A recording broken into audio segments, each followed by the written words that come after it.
Okay, so here's hoping this records my voice correctly, right? Um, okay, so we want to talk about what are we going to do when things aren't factorable or things don't fit quadratic form. We got to figure out how to solve those two. So before we can do that, we want to talk about going back and talking about division and maybe relating the division to what we've been doing. So I'm going to do synthetic division here. I know some of you are still big fans of long division, so you could do long division. But if I asked you to divide this f of a function by a minus 2, remember if I do synthetic division, I'm going to change the sign of this, 2, and then I'm going to take my leading coefficients, so I would have a 4, a negative 3, and a 6. And then I like to draw my line and put a plus sign. And remember, every time you're adding in synthetic division, so we bring down that first number, and then we multiply, and we put that in the next spot. So 4 times 2 is 8. And then I just add those. So negative 3 plus 8 is 5. And then I add, and then I multiply again. 5 times 2 is 10. So I add that in the next spot. And then 6 plus 10 is 16. And remember that that is my remainder. And I could write that as 1 less than a squared. So I could write that as 4a plus 5 plus my remainder divided by what I was dividing by, which is a minus 2. Right? So we did that last part of chapter 6, and kind of what was the point of it? Well, there's going to be a point to it now. So now, what if I asked you to find f of 2? We also did that the first half of chapter 6. And remember, that's just function notation. So that means everywhere that I see an a, I'm going to replace it with a 2. So that would be 4 times 2 squared minus 3 times 2 plus 6. 4 times 4, order of operations, I have to do exponents first. So that would be 16 minus 6 plus 6. That's 16. So look up there, and what connection do you see there? Well, look at this number, right? My remainder is what I got when I plugged 2 in there. Well, where's 2 up there in my problem? Oh, 2 is what I was dividing by synthetically, or the 2 is right here. That's not a coincidence that this is what's happened here, all right? So when you divide, the remainder that you get is the same as if you plug the number in the function. And that leads us to this word called synthetic substitution. I'm not going to force you to do this because you could just plug it in, but synthetic division is a way that you can evaluate a function at a point. I don't know why this says number 3. Shouldn't this be number 1? Oh, that was number 1. That was number 2. Okay, sorry. I'm with you. So look at number 3. It says use synthetic substitution to evaluate f of 4. So if you have a calculator, I'm with you. Plugging 4 in on your calculator is much quicker than doing synthetic division. But think about if you didn't have a calculator. These numbers are going to get really big really quickly. And so this is where synthetic substitution is kind of helpful. I can just plug 4 in over here like I'm dividing. My exponents go down 1. Ooh, I'm missing 1 there, right? So I'm missing my x. So I'd have to put 3, negative 2, 1. There's a 0 right here for 0x, and then minus 2. And I'm going to go kind of slow here, but if I wasn't trying to go slow to explain it, I probably could do this faster than I could type it in my calculator. Especially if you have a calculator that doesn't work so well to type exponents in. So this is one way to evaluate this. So I'm going to just do synthetic division here, bring that down. 3 times 4 is 12. If I add, that's 10. 10 times 4 is 40. If I add, that's 41. 41 times 4, 4 times 1 is 4. 4 times 4 is 164. And yes, it is still getting kind of big numbers. But again, if I didn't have a calculator, right till the end, it's not so bad.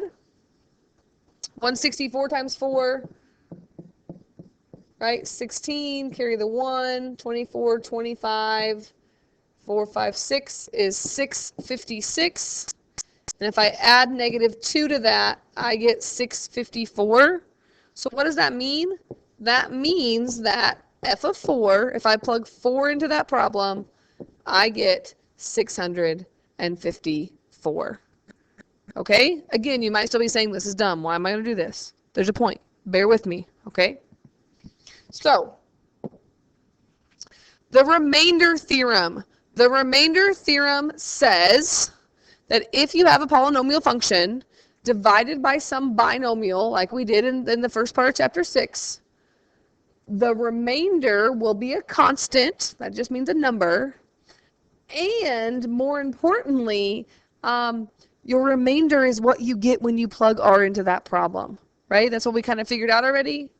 Also, this is kind of a cool way to say it, that you can take any function and it will equal the quotient times the divisor plus the remainder. So think about if you have something crazy here. Let me I'm going to add a page and then double page this for a minute, because sometimes people get scared by what this means.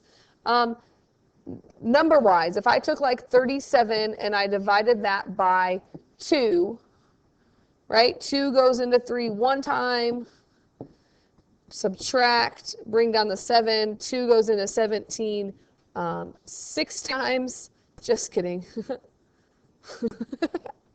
7 times, right? 8 times, goodness gracious. 8 times, I know what I'm doing here, 16, and I subtract. And remember, instead of writing R1 or making a decimal, we can take that and put it over 2 and say that's 18 and a half, right? Well, what this is saying is instead of doing that, if you think about that's your remainder, you can rewrite, I could rewrite 37 equals the quotient, which is 18, times what I divided by, which is 2, plus my remainder, which is 1. And that works every time. And it even works for functions. So like on the ones that we did already, we could take that and write it out. And that's how it works. That's why it's really great if your remainder is 0. 6 goes into 24 4 times. It's much easier to say, well, I know 24 equals 4 times 6 because the remainder is 0. We don't have to add anything to it. Okay, so maybe you didn't really know that about division, but now you do. Okay, so back to this. So what is this saying here? What does this lead us to? If I divided this one out, and I'd have to change this to -1. If I do that, 1, 4, 2, -1.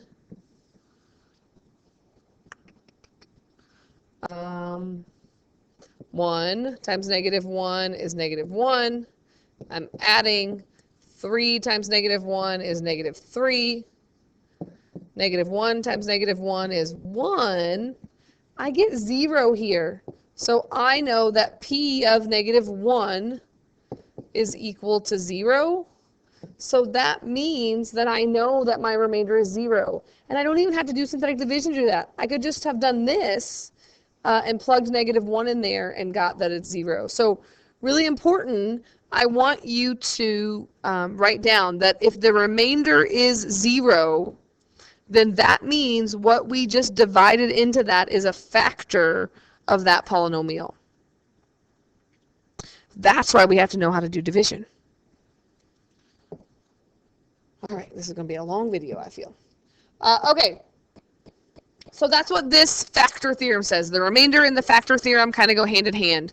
So the factor theorem says that if you have x minus r as a factor, then you know that means when you plug it in that it has a remainder of 0. So you're going to see questions like this. It says show that x minus 3 is a factor of x cubed plus 4x squared minus 15x minus 18. And actually I'm going to say of f of x equals x cubed plus 4x squared minus 15x minus 18. Then find the remaining factors. So if you want to see if the x minus 3 is a factor, we could just divide it. We also could do the function notation. So you have to do the opposite sign.